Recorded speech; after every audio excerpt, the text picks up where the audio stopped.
Hello दोस्तों, welcome. Zaggle prepaid ocean services company का IPO open होने वाला है। कंपनी के डिटेल्स देखें, जैसे कंपनी करती क्या है, बिजनेस मॉडल क्या है, कब से मार्केट में, कंपनी का फाइनेंशियल ग्रोथ कैसा है, आईपीओ का price band, opening date, closing date, GMP update, valuation क्या लगा और आईपीओ में अप्लाई करेंगे अवॉइड।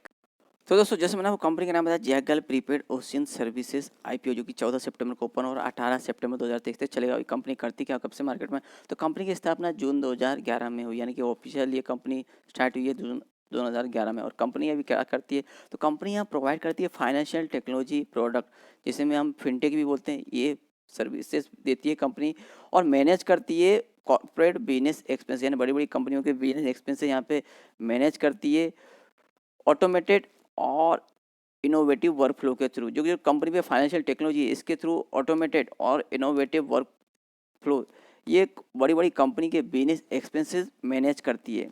अभी किस प्रकार के बिजनेस एक्सपेंसेस ये मैनेज करती है, तो दोस्तों यहाँ पे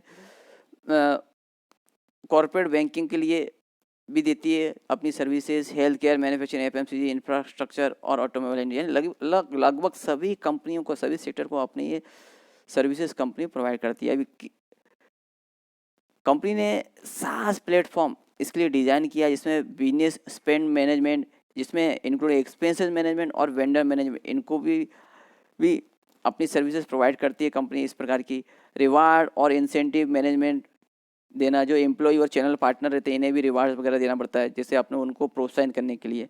और गिफ्ट कार्ड मैनेजमेंट, जो मर्चेंट है इन्हें भी गिफ्ट कार्ड देना पड़ता है प्रोत्साहन देने के लिए, बिजनेस बढ़ाने के लिए।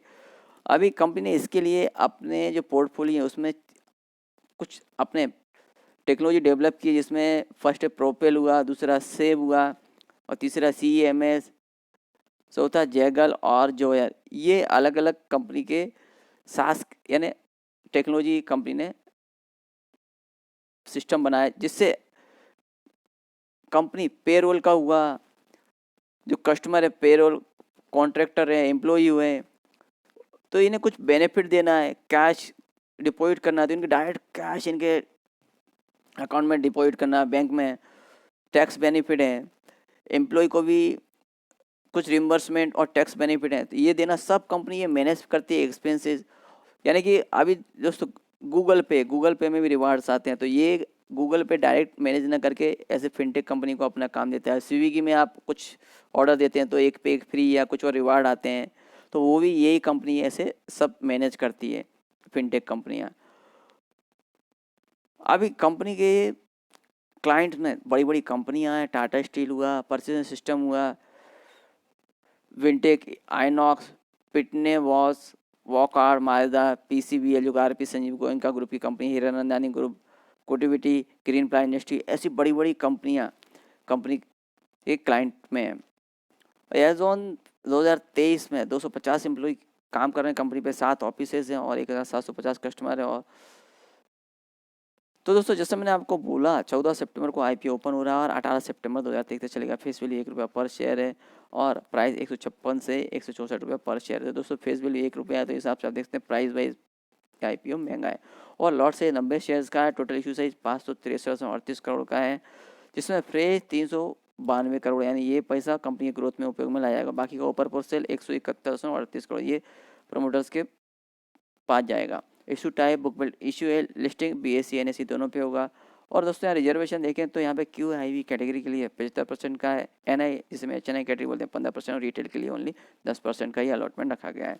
टेंटेटिव टाइम टेबल में 14 सितंबर को आईपीओ ओपन, 18 सितंबर से चलेगा, 22 सितंबर को अलॉटमेंट होगा, 25 सितंबर को जिन्हें अलॉटमेंट नहीं मिलेगा उनका पैसा रिफंड करना स्टार्ट होगा, और 26 सितंबर को जिन्हें अलॉटमेंट मिलेगा उनके डीमेट अकाउंट में सर्टिफिकेट होंगे। लिस्टिंग 27 सितंबर को है।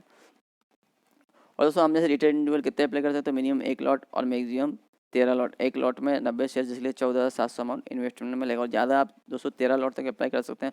और small HNI, small maximum big HNI में भी आप देख सकते हैं यहाँ पे। और प्रोमोटर्स का होल्डिंग तो दोस्तों आप देख सकते हैं यहाँ पे, प्रोमोटर्स का होल्डिंग ओनली 57.91% आईपीओ के पहले, आईपीओ के बाद और भी यहाँ पे कम हो जाएगा, यानी कि प्रोमोटर्स का होल्डिंग अच्छा खासा यहाँ पे कम देखने को मिलेगा।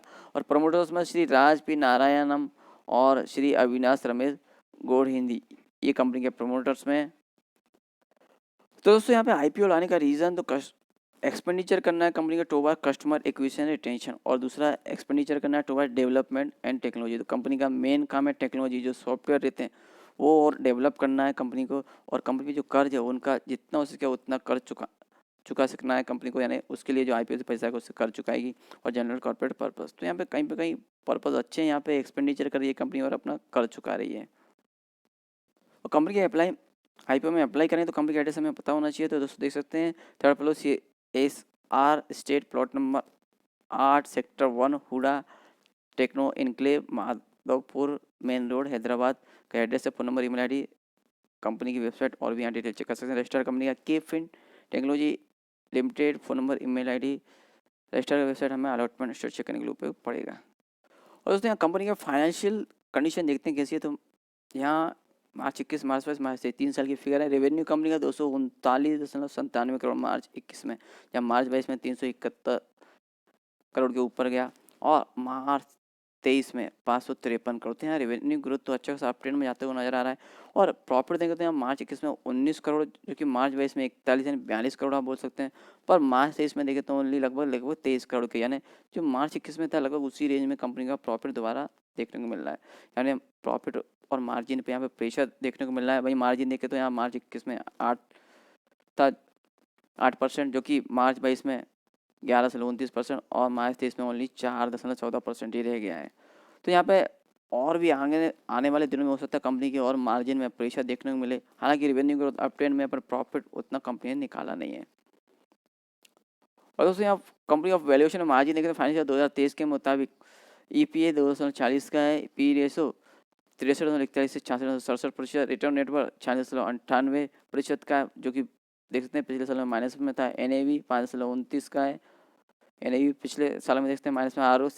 ROE 96.98%, जो कि पिछले साल में माइनस में था। EBITDA 8.69%, और डेब्ट इक्विटी 242 का है। तो कंपनी पर कर्ज भी है अच्छा खासा, और फाइनेंशियल देखें तो कंपनी का कोई खास नहीं है दोस्तों, यानी ठीक है कंपनी का रेवेन्यू बढ़ रहा है, अपन प्रॉफिट मार्जिन उतना अप ट्रेंड में देख सकते हैं। पिछले साल में भी माइनस में था। ROC, रिटर्न नेटवर्थ, और वैल्यूएशन है कंपनी ने वो भी महंगा लगाया हुआ है। हालांकि GMP यहाँ पे अपडेट हो चुका है, यहाँ 10 चल रहा है, और सब्जेक्ट टू सौदा 11,000 चल रहा है। तो दोस्तों वैसे कंपनी जो फिनटेक सर्विस देने वाली में अच्छी जानी मानी कंपनी में से, और यहाँ आगे कंपनी का रेवेन्यू ग्रोथ और भी अप ट्रेंड में जाते हुए नजर आएगा। पर यहाँ पे दोस्तों प्रॉफिट मार्जिन पे इतना प्रेशर देखने को मिल रहा है। इस लेवल पे दोस्तों इस कंपनी में IPO में अप्लाई करना बहुत रिस्क हो सकता है। तो दोस्तों यहाँ पे और GMP अपडेट हो